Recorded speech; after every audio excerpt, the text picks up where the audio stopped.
madam দেখতেছি কি মানে দেখতেছি যে আপনি কত বোকা বুকা বুকাতে বোকা না আপনি গেরস্তে বেটিয়ে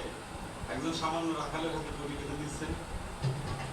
আমি তো সেজেই হোক না সেবা পাওয়া হচ্ছে human right human human right মানে হচ্ছে মানবাধিকার সেবা পাওয়ার অধিকার সবারই আছে ও বুঝছি হয়েছে ওই মধুবাগ চিঠিটা কি এখন নেবেন বর্ণমালা সেখানে সবারই আছে জি ম্যাডাম আপনি আমার তুই বলে সম্বোধন